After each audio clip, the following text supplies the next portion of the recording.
Australians have now suffered a per capita recession since the end of 2022. We now have real wages back to where they were before the introduction of the Fair Work Act. We've got crony capitalism everywhere we look, with Labor handing out favours to mates and friends and donors. Yeah, if this keeps going, we're going to be in a lot of trouble. Do you agree with what Angus Taylor was saying in terms of their spending is at a 40-year high and they're being $1 trillion debt? Yeah, look, the problem is not taxes, the problem is spending, because spending is either a tax today or twice the tax tomorrow.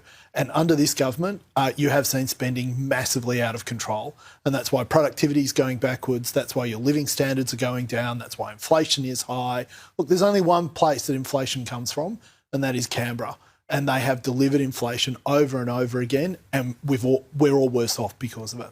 Good day and welcome to the Australian Signal.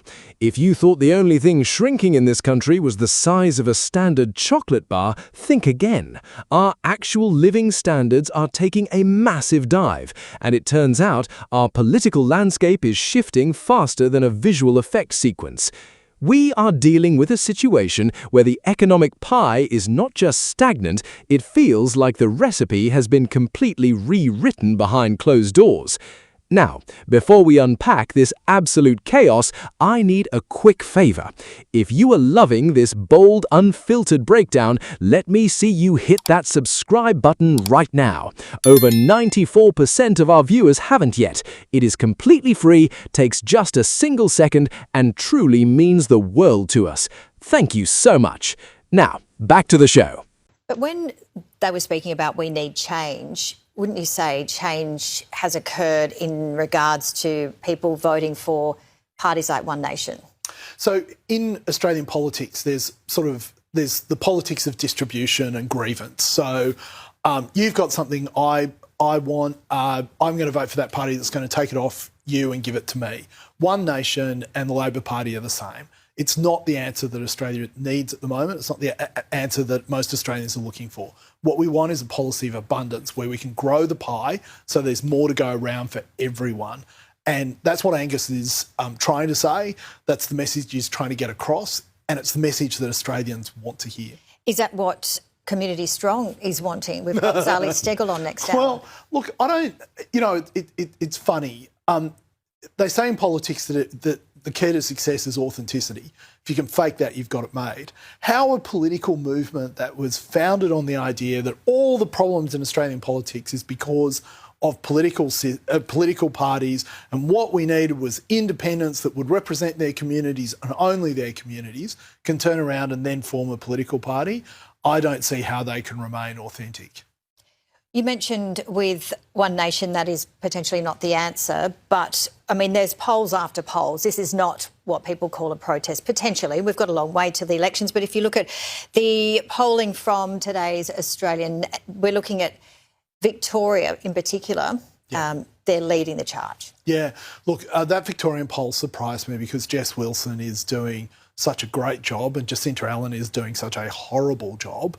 So I suspect that's a reflection on federal politics rather than state politics. But yeah, people are at the moment framed in the mind of the way that the Labor Party is distributing resources, forcibly taking things from people and giving it to their mates and donors, that sort of cronyism that they're seeing. They've had enough of it. And One Nation has directly attacked that. But the issue is in their hearts, people know that's not the answer. The answer is actually about growing. How do you know that they know it's not the answer? Because we had a person called Ronald Reagan and we had a person called Margaret Thatcher, and because history has shown us that when communities do best, when countries do best, when people do best, it's when they have political parties that are focused on giving power back to individuals, their families and their communities, and when they're actually focused on growing the pie, not the politics of envy, which is where we are at the moment. And that brings us to the biggest shift of our modern era, the sheer speed of technological disruption. Think about it this way. Traditional political structures are acting like old-school television networks trying to compete in a world completely dominated by rapid digital algorithms. The entire landscape has shifted beneath our feet. Innovation is completely rewriting the rulebook, moving the boundaries of what is possible faster than our institutions can even draft a committee report. While the mainstream media and established institutions are busy trying to maintain the status quo, the rest of the world has already moved online, creating entirely new communities and shifting how information spreads. The old ways of managing public consensus are crumbling because the public is no longer consuming the traditional script. But would you argue that we're in a huge amount of change?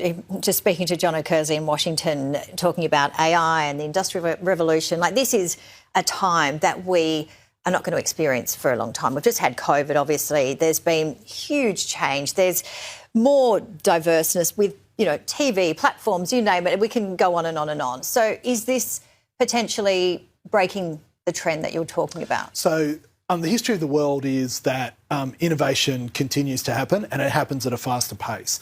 And take Sky News. More people watch Sky News on YouTube, especially in the United States. About to be News 24. About to be News 24, yep. Then they watch it on traditional cable. That is not something that News would have imagined, Sky would have imagined even 5 years ago.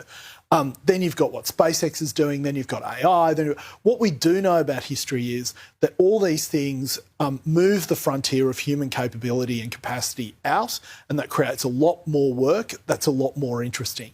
So you don't have people standing on assembly lines anymore, putting screws in things. Machines do that, and we do a lot more thinking work, and that's about to become even a great analogy. And could you say then the major parties are the old networks and YouTube is a One Nation or during Katter or Community Strong? Can you Who imagine? knows? Can you imagine Australia run by Bob Katter? It would be a lot more fun. Yeah, that's right. So I think the answer to that is that ultimately what these new technologies do is they disrupt, then they become normalised, and then we actually, as a community or as a country, get used to that new format. I think the two political parties that we have in Australia have, by and large, served the country incredibly well. I know a lot of people disagree with that at the moment, but they've created a lot of stability. They've managed to bring consensus to the country with a lot of different views. So that's important, I think. Another really interesting thing that I've been noticing speaking to people, I'm sure many people would also agree, that gone are the days where you never spoke about politics, money or religion, but people are generally not afraid to say they vote for One Nation, for example, and then used to vote for Liberal, or they vote for Liberal, whoever it is. Yeah. Do you see that they're talking more about politics and who they are voting for? But you've got to look at the online aspect as well. Yeah. The algorithms are going to, push you with siloing whatever you choose. But regardless of that, we're seeing it all the time. We're hearing kids talking about politics. Maybe it's not exactly what they might need to hear, but it's being spoken about. Yeah, it's people, particularly the millennial generation, really took up politics as part of their identity. That's not unique. Youth has always driven change in political systems, and you've seen that throughout the ages, 60s, 70s, 80s, etc. So I think that it's not unique. I think the way that it's getting expressed or is able to be expressed online is creating a whole bunch of sense of communities. The part that worries, well, it doesn't worry me so much, but the part that is new to all of this is that the fringes of that debate, where a lot of polarisation happens, has always been somewhat segmented and not paid a lot of attention to. Because of the platforms that we've created, they've obviously they can reach a lot more people than they used to. The best case of that, in my view, is Andrew Tate. I think in previous eras, Andrew Tate would have had very little reach, but in a world of YouTube and TikTok, he's managed to get into a lot of people's feeds. The reality is that politics is no longer just something discussed during an election cycle. It has become a core part of cultural identity, especially for the younger generation. The algorithms keep us locked in our respective corners, amplifying the loudest voices, while the foundational stability we used to take for granted feels more fragile than ever. The old days of quiet consensus are officially over.